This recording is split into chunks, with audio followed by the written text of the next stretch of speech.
We've had two major hurricanes that have made landfall in Florida over the past month. That's made billions of dollars of damage. And all of a sudden, this hurricane season is one of the bigger ones for U.S. landfalls. And we have another storm already brewing in the Atlantic Ocean that is heading towards the Lesser Antilles. And you can see it has a little blip right here. It is expected to go into the Caribbean over the next week or so and could be forming into our next named storm, which would be Nadine. And here's the 7-day graphical tropical weather outlook from the National Hurricane Center. You can see this is Invest 94L that was named 94L, I think, a couple of days ago. And it currently has a 60% chance of cyclone formation in 7 days.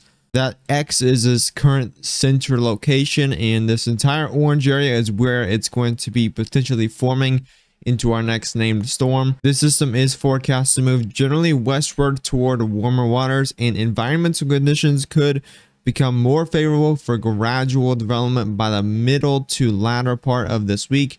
And a tropical depression could form as the system begins moving west-northwestward and approaches or moves near the Leeward Islands late this week. Now, current model track guidance, this is your spaghetti models currently, and we have quite a bit of agreement that it is going to be heading just north of the Leeward Islands, but then making a curve to the southwest. Around 5 days from now, it's going to be over in the Puerto Rican area. And then it's going to be heading southwestward according to some models. We have a couple of models that stay a little more westward, but right now this is mainly a Caribbean threat and not a Florida threat. We are going to have some shear in the Gulf that will be pretty much protecting the Gulf as of right now.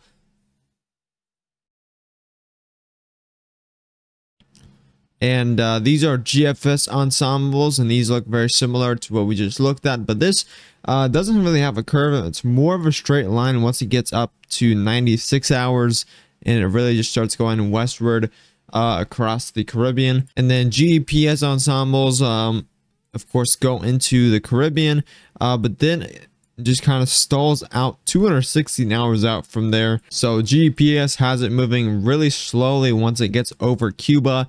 And once a storm is over Cuba, if it's not that strong, it's going to get torn apart really easily because of those mountains in eastern Cuba. So this storm is pretty much just going to be going over land for the most part, which is going to be keeping it from really strengthening into a stronger storm. But definitely going to have to keep an eye on this one for those Florida residents. Model intensity guidance. The HWFI model has been kind of going up and down to a category 4 to cat 1 hurricane, so ignore the HWFI model right now because it doesn't really know what it's doing. We do have the majority of models that do reach tropical storm status. We even have a lot that are down here that stay right below a tropical storm, but we do have some that do make it to a hurricane, a couple cat 2 hurricane, but this overall is not expected to be a major storm at all. Mainly brings some small impacts to the Caribbean and potentially Central America or Mexico, but we're not really sure yet because that is pretty far out from now, and that's like next weekend from how far that is out from now. But we can go ahead and look at the models now. This is the GFS model, and there's Invest 94L right down there, that low pressure.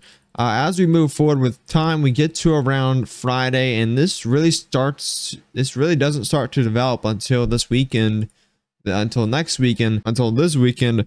And we get to around very late Saturday. This starts to develop into a tropical storm and potentially brings impacts to Puerto Rico, the Dominican Republic, Haiti, and just kind of starts to fizzle out. Really not a big storm from the GFS at all. And GFS has been pretty much spot on this year with these storms. We do have another tropical disturbance that is going to be just off Central America, just off the coast of Central America.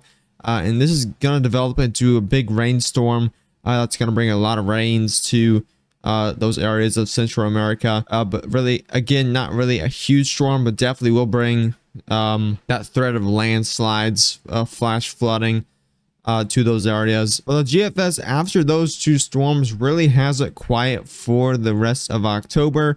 The GFS has been showing potential storms for the Gulf, but as we've been getting closer to this upcoming weekend, the GFS has really been showing these storms to really not be much of a threat at all. You see the Euro model really does not have much of a storm, but definitely has close to a tropical storm in the Caribbean before it goes out to the Atlantic. The CMC model has this a lot more north. It kind of flips up north once it becomes a tropical storm, then heads out to sea. According to the CMC model, we can go ahead and look at the icon model here, which shows a tropical storm, even a potential hurricane that heads into Cuba. And that's a lot more north than a lot of these other models, but it kind of goes a lot more north of Puerto Rico and Dominican Republic, and more heads into the Turks and Caicos and Cuba. So again, some of these models are not quite agreeing with what this storm is going to do.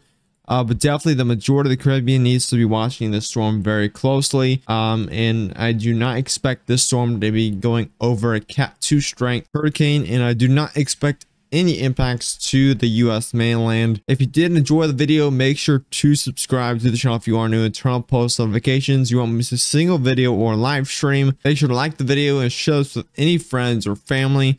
But as always, I'll see you in the next one. Stay safe.